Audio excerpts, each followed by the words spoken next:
hope you guys are doing well and are having the most incredible day. As always, welcome back to my channel. I hope you guys are doing well. In today's video, I honestly cannot quite believe that it's that time of the month again, but we are of course going to go through every single book that I read in the month of July. Now, I'm not gonna lie, after last month, which if you guys didn't see, my wrap up for last month, I read 16 books and I was thriving. I was honestly on such a high last month and I was really proud of myself. But then this month, I don't know what came over me. I feel like maybe a tiny bit of a slump was coming on. I'm not gonna lie. Something weren't quite right and I wasn't really reading as much as I thought I was going to. So I read 7 books, which honestly, I think for some people that is quite a lot and for some people that's probably hardly anything. But for me, like, I love to hit 8 books. I love to do 2 books a week. We were a little bit shy of that this month. But do you know what? We read 7 books and 7 really quite good books, actually. I'm quite impressed with the ones I read. I liked most of them and I feel like we got through some really great options. So without further ado, we're going to go through all the books I read in the month of July. I would love to know, as always, what books did you read in the month of July? Let me know your thoughts and opinions and all your ratings and everything down below in the comments. But without further ado, we are going to dive right in. So get yourselves a drink, a snack, get cozy.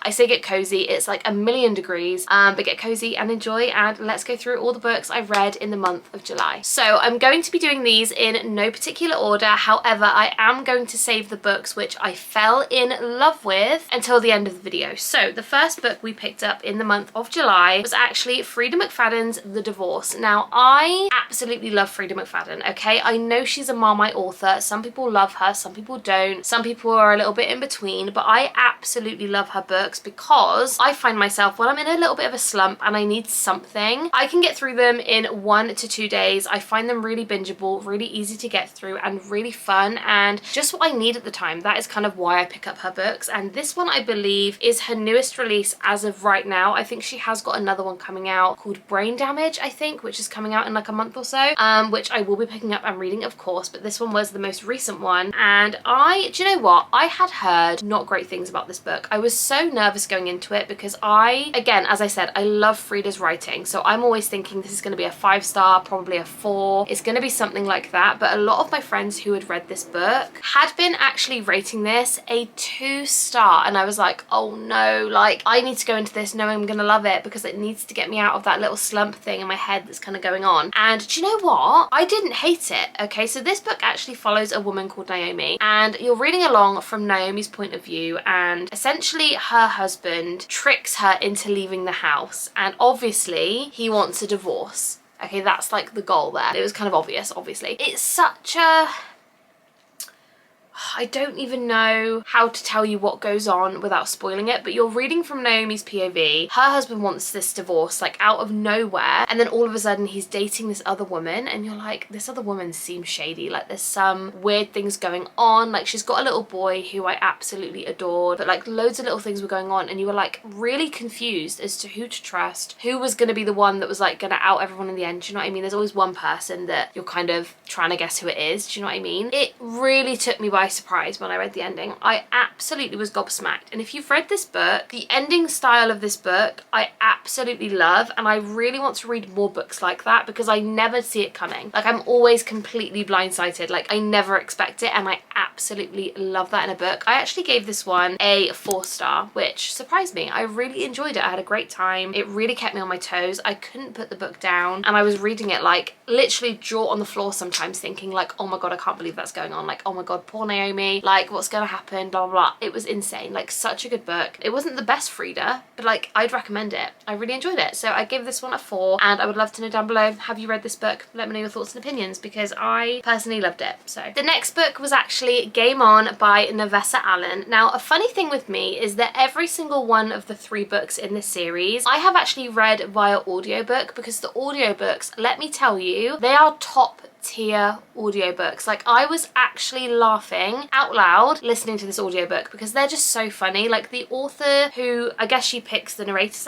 I don't know, but she picks narrators so well. Like every single time I have been laughing out loud. Don't get me wrong, Lights Out, which is book 1, has been my favorite of the 3 so far. I absolutely loved it and I will still think about the scene where Josh has got the mask over his face and he thinks he's blind. Like it lives in my head rent free, honestly, because it's so funny. But this this one was really fun. This one focuses on Tyler and Stella, and basically this one is like a fake dating, slight enemies to lovers vibe. Like basically she ends up fake dating him because her brother owes him money, and he's got a bit of a thing going on with her family that she doesn't know about. Like it's all kind of intertwined in a way, but it was really fun, really just hilarious, to be honest with you. Don't get me wrong, these have got dark themes and I would go into them with a bit of caution. If you do get triggered or you don't like certain things in books, please make sure you read the trigger warnings to any books I ever recommend. But again, I had a really great time. I can't really tell you too much more about what this is about, but it is essentially one of those things where one of the characters wants revenge, so he's kind of doing things a little bit shady and a little bit kind of for the bad reasons, I suppose, but then actually a lot of feelings are kind of grown, and you know, it's one of those typical stories, but it's just funny. Like that is the only way I can describe it. Like if you want like a dark romance but you want to laugh, which is a bit weird, like these are great. So this one I can't even remember what I gave this one. Let me check. A 4-star, which to be honest, I think, did I give Caught Up a 4-star? I think I might have, but Lights Out I think I gave a 5. But yeah, I would love to reread them all, to be honest, because they are so funny, and also they are intertwined, so you do see other characters prop up as well, so do make sure you read them in order. But yeah, absolutely loved it. 4-star read. But yeah, Navessa Allen, just hilarious author, honestly. The next book is probably the most unique book I have ever read. I don't think I've ever read a book like this, and it really took me by surprise about, I don't know, the way it was written, the way I was reading it. I read it over 2 days. I actually read it in Devon when I was at a hen do, and me and my friend, we were buddy reading it because we had loads of free time over this weekend, and we thought, well, we could just read like a couple chapters here, a couple chapters there, and we both read it together, and we were kind of discussing it as we were reading it, which was fun. But this is Strange Houses by Uketsu. I think that's how you pronounce it. I might be so wrong, but these books, I know this author has written, I think, a few kind of similar. So you have like Strange Houses, and then you have, I think, Strange People, Strange Places, Strange Maps or something, I think. I know there's a few others, but this is so unique because when you're reading this story, you have literally got house kind of blueprints throughout the book.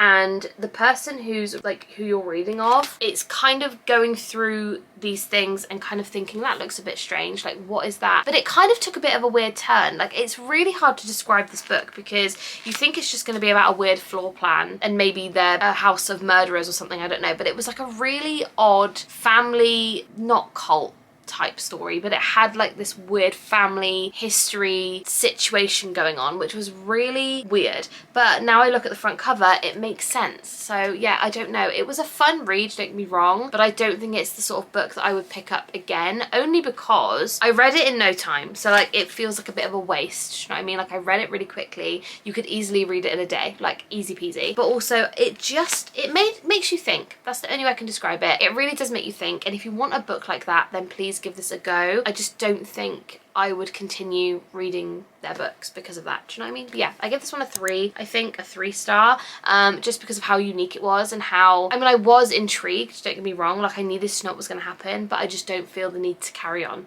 and read more. Do you know what I mean? The next book was a bit of a random one. This is Variation by Rebecca Yarros. Now I actually picked this one up when I was in Valencia. I have this thing where like I really like to pick books up when I'm on holiday. I don't know why, I think it's just like a nice keepsake. I was gonna buy, they had so many really beautiful like sprayed edged special edition books, but it was like really overwhelming, so I just picked up a book in English. I just panicked and I bought this one. But this one I had been meaning to read for a while, and I didn't really know anything about what this book is about, but it basically focuses on a girl called Ali and a boy called Hudson, and essentially they are like childhood lovers, and they kind of drift apart and they end up getting back together, but not like back together, they end up kind of crossing paths again. And Ali's sister sadly passes away, and she, like, a lot of that is brought into this book, and it's not, you don't read too much into detail about what happened and stuff. Spoiler alert, if you don't want any spoilers, please just like skip forward a smidge, because I'm gonna just tell you something really like minuscule, teeny weeny. Have you gone? Okay. So basically her sister died, I think it was in a car crash. So there's a lot of questions within this book that no one can answer because her sister's passed away, and the sister is the only one that would have known these answers, if that makes sense. But there is a connection between Ali and Hudson, like within the family there's a situation going on, and I can't tell you much because I feel like if I tell you the main plot point, it will spoil it, but essentially you have Hudson's niece who really wants to do ballet, but her mum won't let her, and Ali is like a professional ballet dancer, so she kind of wants to teach her ballet, but then the mum is a bit funny about it. It's all a bit of a weird family dynamic, but it was fun for what it was, and it was really fun to go through. Like, I really did enjoy my time reading it, and I liked all the characters. It was just like a bit of family drama, but I kind of liked it, if that makes sense. Ratings wise, I also gave this one a 3-star. I wouldn't say it was awful at all, but because I have read a few of Rebecca Yarros's like non-fantasy books now, like this one wasn't up there with my favourites, you know what I mean? So like if I compare it to those, this wasn't like a 5-star read by any means, you know, but it was fun for what it was. I did enjoy it. But yeah, I don't know if I would like reread it anytime soon, but I really had a good time. So yeah, that is that. And also the flop on it, immaculate. And the last 3 books were actually all part of the same series, so I'm gonna talk about them all together. But honestly, the fact that I've only just read these should be studied, and it's criminal, because honestly these were better than I expected. I knew they were gonna be good. I loved these. I'm currently reading book 4 at the moment, and I'm having the best time doing so. It's so good, and every time I read the next book, like, it gets better and it gets better, and I just feel like I don't know which book is my favorite because I love every single one. Like, every single one, they're just incredible. So of course, if you guys follow me on Goodreads, if you don't, it's down below, but if you do, you would have seen that I have finally started my Windy City journey. And what a journey it's been. I need to talk to you guys about it. So book 1, we focus on Xander's and Stevie. Now, I have heard that this book is the worst in the series and that it's not very good. I loved this book. I thought it was fantastic. I gave this one a 4-star, and I had the best time doing so. So basically this one, it focuses on Xander's, who is a NHL hockey player. Okay, so he is like the piece de resistance, the best hockey player ever. And then we have Stevie, who is his, what's the word I'm looking for, like air hostess in the private jet. So they get private jets everywhere, of course, and Stevie gets a job working on the plane, and she just doesn't take his shit. So he's there flirting with her all the time, and she's just like ignoring him, like, yeah, whatever, like, I'm not really bothered. Obviously it makes him way more interested, and it's just about how they kind of start to date in secret, because obviously she doesn't want to lose her job. And it is just the perfect start to this found family that I've got going on, because they're all interconnected, they are all beautiful, but this one was, it was stunning. Like, it was so good. The spice, top tier, so good. The characters are amazing. Like, I just know that this series is going to be up there with one of my all-time favorite series. Like, it's so incredibly good, and I just had the best time, honestly. So this first one I gave a 4-star. Then we have The Right Move. Now this one focuses on Ryan Shea,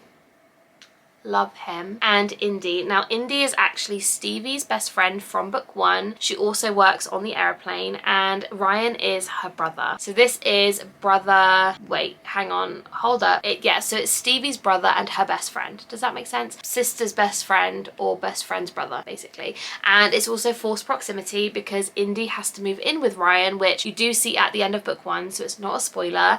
And she essentially has to stay there because she has nowhere to go. She's just had this awful breakup with her ex-fiance, no, not fiance, just boyfriend. He was an absolute piece, let me tell you. So it's fake dating, and it's so good. Indy and Ryan are just perfect together. He's got a few issues going on, like, she's there to help him, like, she is the sunshine, he is the grumpy, and it is perfection. This one I of course gave a 5-star, and I have no notes. It was absolutely stupendous, incredible, amazing. And the spice again, top tier, so good. And last but not least, we have another, dare I say, top tier book from this series, and that is Caught Up. Now, I didn't think that this series could get any better. Kai and Miller. So this one, Kai is a baseball player. He is also a single dad to Max, who is the cutest baby I've ever read about. This book made me cry, by the way, and I didn't expect it at all. I sobbed. Reading the end of this book, I sobbed my heart out, and it was so good. Like, it was so good. So Miller is actually Kai's coach's daughter. She is a famous chef, and she just wants a job for the summer, so she becomes Max's nanny, and it is amazing. It's so good. You're also seeing snippets of them in the next book, which I'm reading at the moment, which is Play Along, which I'm loving. But yeah, this is beautiful. The end of this book as well really sets up play along, which I won't spoil, but the kind of what's the word, trope for that book you see at the end of this one, so you know what's coming, and it was so good. Honestly, jaw on the floor, gob smacked, but this was absolutely incredible. Another 5-star read. Like, I don't want to tell you too much about the plot, but obviously you just need to know single dad nanny, coach's daughter, like insane. And also Kai, top tier book boyfriend, he gives off like Clark Kent vibes because he's always got like dark hair, glasses on, just insane.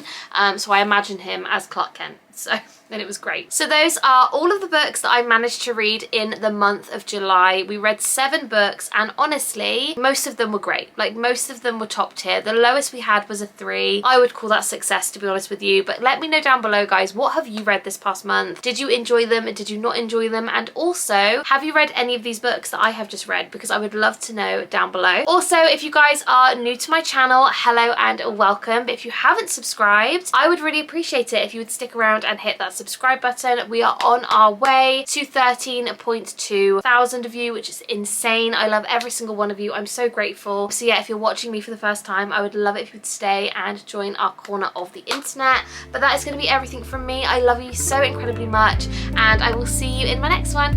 Bye, guys.